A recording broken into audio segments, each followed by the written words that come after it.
Salut à tous, c'est Sylvain de BLC. On se retrouve pour un tuto, à savoir comment installer le connecteur SRC. Alors le connecteur, déjà, c'est quoi? Je vous l'ai dit, SRC, c'est un logiciel, ce qu'on appelle un logiciel en mode SaaS, c'est-à-dire c'est un site internet, hein, une page web accessible depuis n'importe où pour un peu que vous ayez Internet, une connexion à Internet.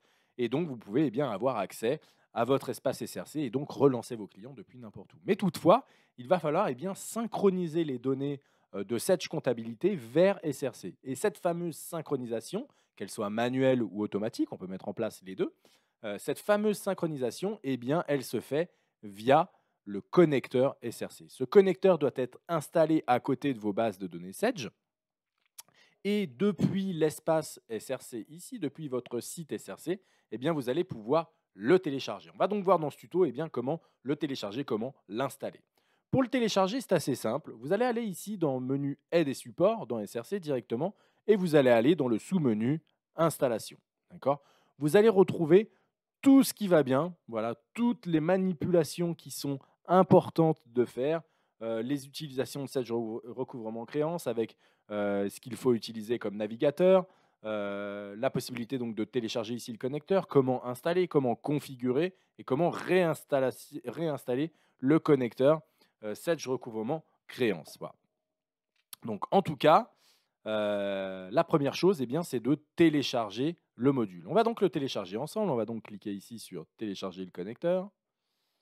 Voilà, donc je ne sais pas s'il fait quelque chose. D'ailleurs, si c'est bon, il est là. OK. Et on va pouvoir lancer le setup. Alors moi, lancer le setup, on aurait pu cliquer ici, mais j'aime bien, petit clic droit. Hop, et ici, je n'ai pas le menu. OK, bon, c'est parce que je dois être déjà full admin. Donc je vais ici installer mon petit connecteur. OK, donc pour installer le connecteur, c'est assez simple. On va cliquer ici sur Next. Voilà.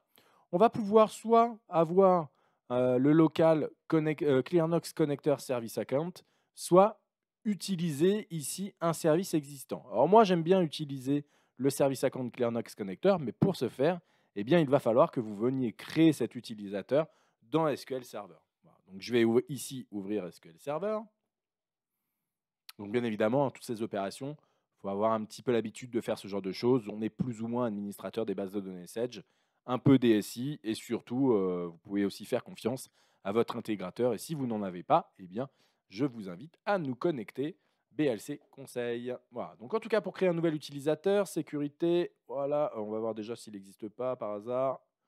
Non, il n'existe pas. Donc sécurité, nouvelle connexion. OK, et donc on va créer notre ClearNox Connector. OK, ça va être un compte SQL. On va lui mettre un petit mot de passe.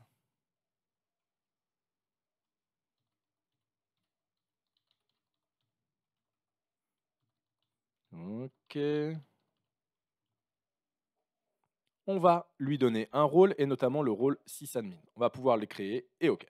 Je peux sortir de ma console SQL et je peux ici, voilà, créer directement ce local-là. Je vais cliquer sur Suivant et donc l'installation du connecteur est en route.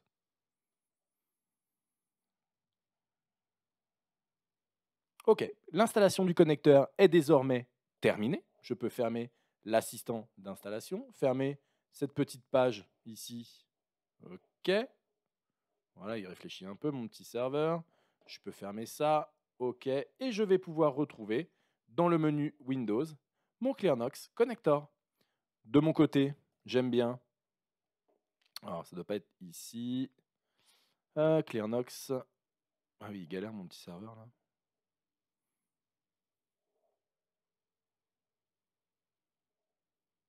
OK.